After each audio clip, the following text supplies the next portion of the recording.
За хувийн орлогын халуун татварыг 1% болгоё гээд 9% багасгая гэж.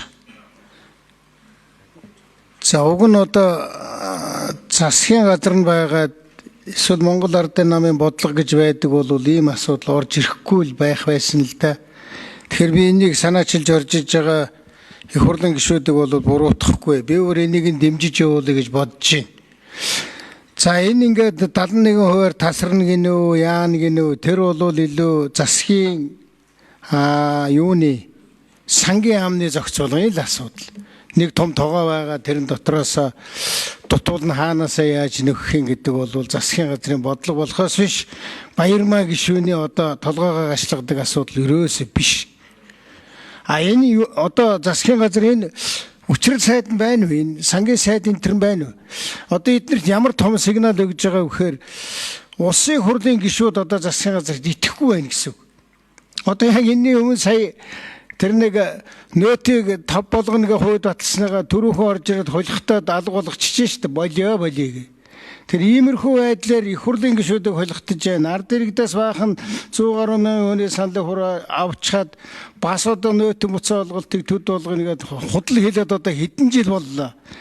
Тийм ийм замбраагүй байдал, бодлогогүй байдал үргэлжилсээр байгаа учраас улсын хурлын гишүүд санаан зовоод ард иргэдийгээ бодоод янз бүрийн байдлаар одоо татвар хураамжийг багасгах хуулийн төсөл сануулж байгаа буруут гаргагүй.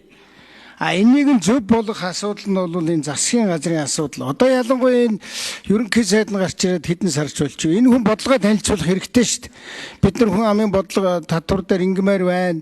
За аж ахуйн нэгжүүдэгээ ингмээр байна. Нөөтийгөө бол ингмээр байна. За ингээд нэг хэдэн төгрөг дутан тэгэх юм бол төсвийн хөрөнгө оруулалт үр ашиггүй гэж үзэж байгаа ийм юмнаас ингээ хасчи. За ард иргэд маань энийг ойлгоорой ингээ шүү. Ер нь эцээчтэй маш энэ татварын хэн гинэ тэр сангийн амны та нар энэ хүн амын орлогын албан татварыг шатлсан болгодог чинь буруу. Энийг шатлсан байсныг нэг флат болгосон хүн чинь би сангийн сайд Алтан ууг гэдэг хүн байхдаа 2004-5 оны үед хийсэн. Яагад гэж чи одоо өндөр орлоготой $2,000 хөрөхгүй 10 сая төгрөг чинь $2,000 гарав. Ийм хүмүүсийг өндөр орлоготой гэдэг юм уу? Чи дэлхийн жишг яриад байна. Дэлхийн жишгийн цалинтай болчиход шатсан одоо ийм татварыг яри. Прогрессив татварыг. Яагаад нэг болгочод байгаа вэ гэхээр манай иргэд цалингаараа амьдардаг тэр нийгэм рүү бид явахын тулд нэг болгосон 10%. Одоо бодлогоо ойлголцмоор байна. Гэхдээ би чамтаа маргалдмааргүй байна. Ерөнхий сайд чинь, намын дарга чинь Алтан ууг гишүүнд 1 минут. Асуулт асуугаад хариулт хийлээд хэлсэндээ хүрдэггүй юм чинь. Тэгээ ямар юм асуух вэ? Тэгэхээр хин гэлээ манай тэр татварыг.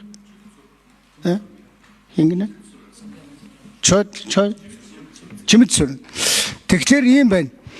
Одоо чамааг буруутгах юм байхгүй л дээ. Ямар чи бодлого гаргаж байгаа биш. Ерөнхийдөө ингэдэг. Тэгэхээр ийм учиртай флат болсон байхгүй. Флат гэдэг чинь 10%. Өмнө нь бол ингээ 10, 15, 20 мориг ингээд.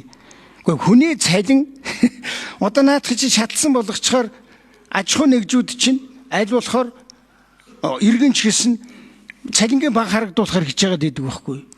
Шоромно гэж одоо хэлдэг дээр ихээр бол ямар ч ялгаагүй. Тийм учраас энэ бол бодлого буруу. 22 онд гэж хэлсэн үү? 22 онд энэ хийсэн бодлогын буруу. Одоо 24 жил буруу явж байна.